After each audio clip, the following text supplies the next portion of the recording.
Hello again, everyone. Edwin Learnard back once again. In this YouTube astrological segment, I'm going to be talking about the 10th house in astrology. Now, as far as what the 10th house rules and governs, well, it's associated with the career, the dominant parent, which is often the father, authority figures, attaining a position of authority, status recognition, notoriety, uh, public image, one's reputation. It could also be associated with responsibilities, ambitions, the government, business, politics, and even older people. So when we look at the first thing to look at as far as your 10th house goes, look at the sign that is on the cusp of it. That could describe the matters of the 10th house and some attitudes that could be associated with it.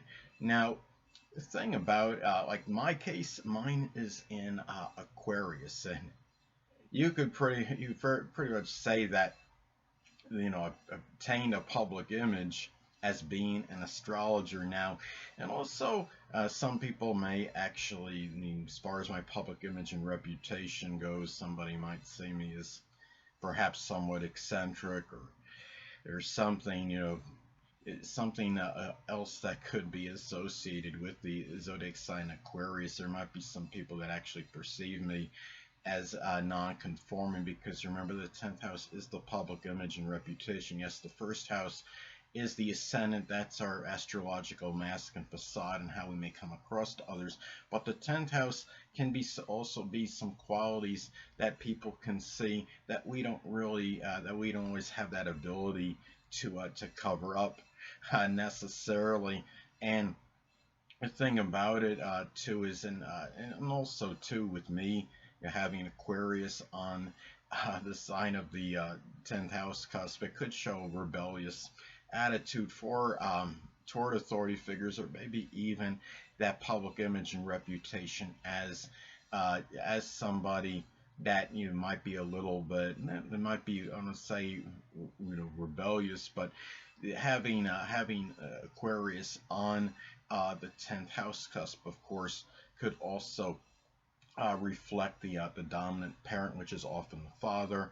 My father sadly passed away when I was very young, so it's hard for me to have any perception really in connection with him. So anyway, the next thing we want to get at, is also important to look at, see what if the house inhabits any planets, because that obviously could flavor the house.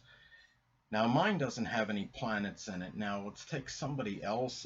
Someone else, hypothetically has the planet in the planet or planets in the 10th house cusp. Let's say, for example, somebody has their sun in Aquarius in the 10th house. This could be a person that might have a strong focus. Sun can be connected with our focus, and a focus on perhaps some kind of career that involves innovation, or something with astrology, computers, electronics.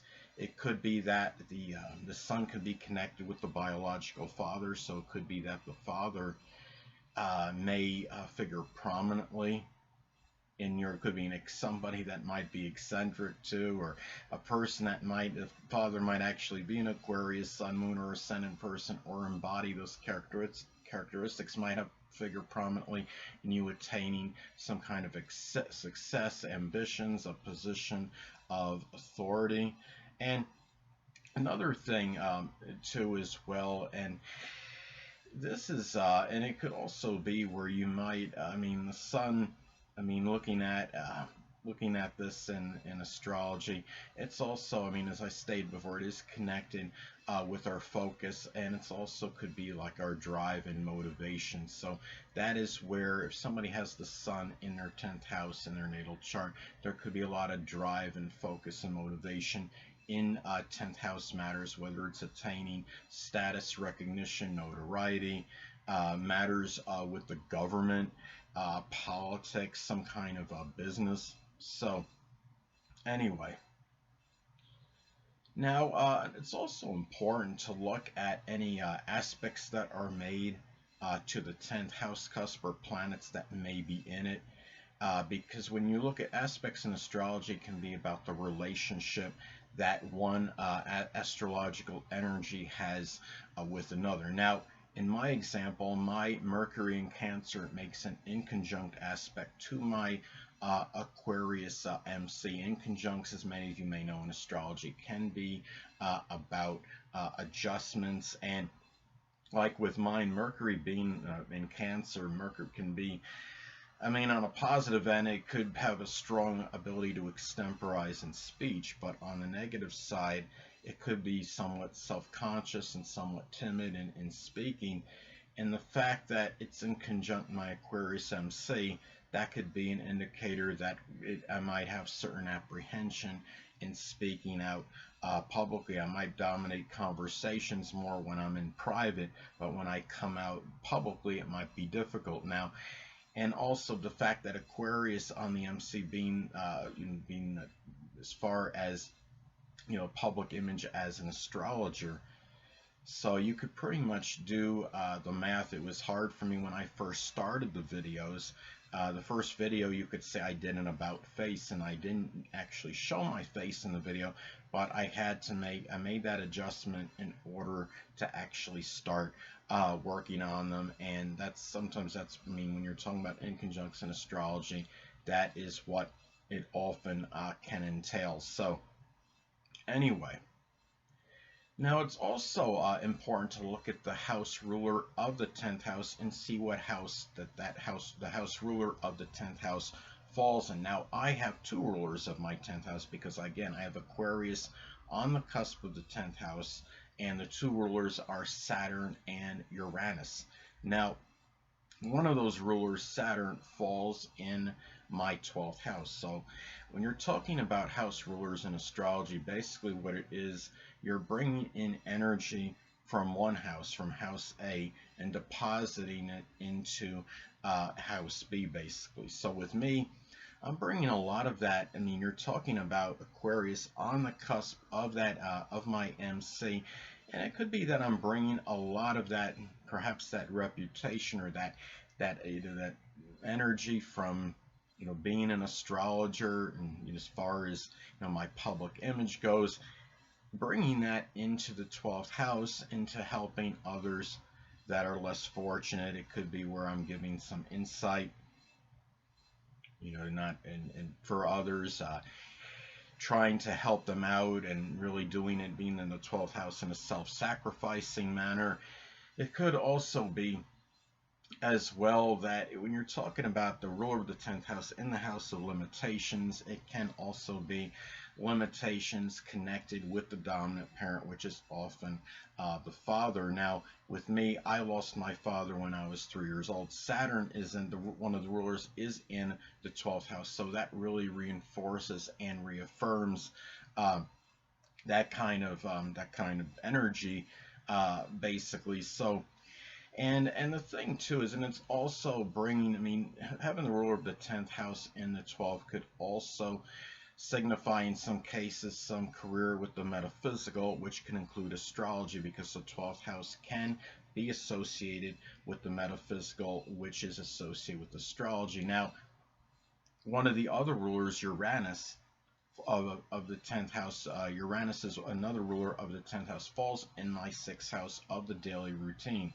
So basically, that's fairly a simple delineation, because you're basically, what I'm doing with that, how that manifests with me, is I'm bringing those matters from the career into the day-to-day routine, having Uranus on the cusp of the sixth. It's almost exactly conjunct my 6th house cusp, so it's not surprising that astrology has become really such a dominant point, such like an indelible fixture in my daily routine. So, and another thing too is when we're looking at this as well. I mean, it's also important when you're looking at the 10th house in astrology. look and see, as far as transits to it, can be significant, as they can manifest in very spontaneous and unexpected, unanticipated events. Hold on a moment, people.